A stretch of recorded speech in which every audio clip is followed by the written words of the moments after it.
केसरी 24। नमस्कार, आप देख रहे हैं न्यूज केसरी 24 और आपके साथ मैं हूं ममता सिंह। तो चलिए शुरुआत करते हैं आज की कुछ खास बड़ी खबरों से।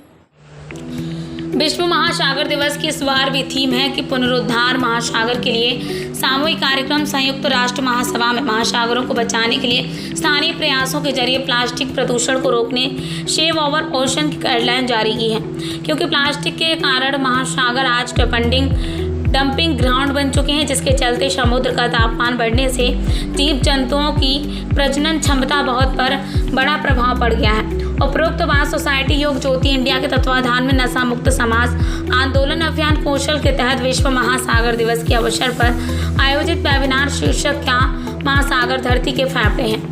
अंतर्राष्ट्रीय नशा मुक्त अभियान के प्रमुख नशा मुक्त समाज आंदोलन अभियान कौंसिल के national brand ambassador yoga guru ज्योति बाबा ने कही। ज्योति बाबा ने आगे कहा कि लोगों में यह जागरूकता पैदा करना है। ये महासागर है जो पूरी दुनिया में प्रोटीन उपलब्ध कराने का सबसे बड़ा जरिया है। महासागर इकोनॉमी मजबूत करना और रोजगार देने में अहम रोल अदा करते हैं। अनुमान के मुताबिक दुनिया के 40 मिलियन लोग 230 तक महासागर आधारित इंडस्ट्रीज से जुड़े होंगे। विश्व महासागर दिवस पर ज्योति बाबा जी आपका क्या संदेश है?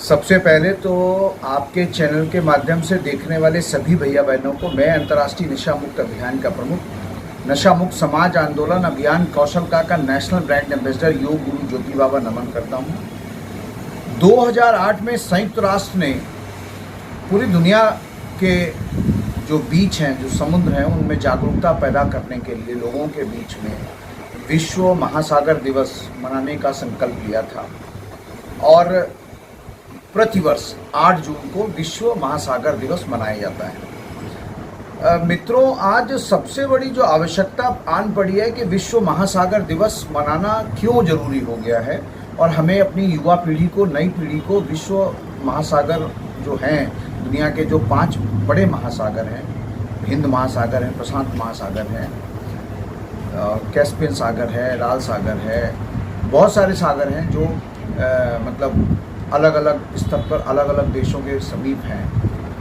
लेकिन सारे महासागर आज कहीं ना कहीं सिंगल यूज़ प्लास्टिक के डंप सेंटर बन गए एक तरह से, क्योंकि जितनी भी प्लास्टिक हम यूज़ कर रहे हैं वो सारी प्लास्टिक अल्टीमेटली जा तो समुद्र में ही रही है और दुनिया में 71% भाग पर समुद्र है।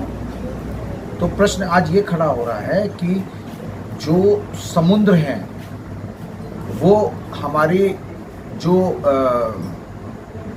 क्लाइमेटिक चेंजेस होती हैं, ग्लोबल वार्मिंग का जो इफ़ेक्ट होता है वो समुद्र के द्वारा ही होता है। यदि समुद्र प्रदूषित होगा तो आप ये निश्चित तौर से मान के चलिएगा कि हमारा जीवन सुरक्षित नहीं रह पाएगा।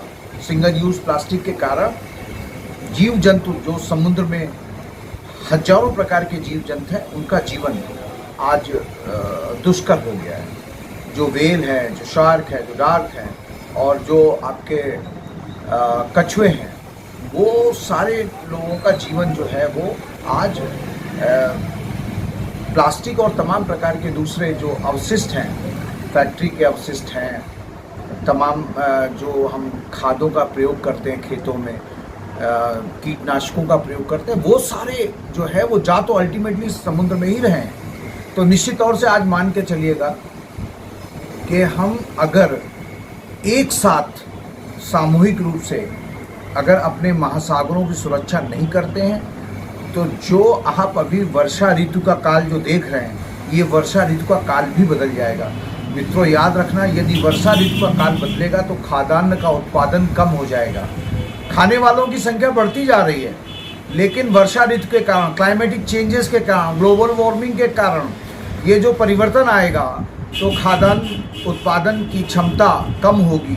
हमारे खेत जो खाद्यान्न आज दे रहे हैं वो कम कर देंगे तो निश्चित तौर से भूखमरी की स्थिति बढ़ेगी और हम अपने जीवन यापन के लिए नेचुरल तरीके से 2 टाइम की भोजन भी नहीं जुटा पाएंगे।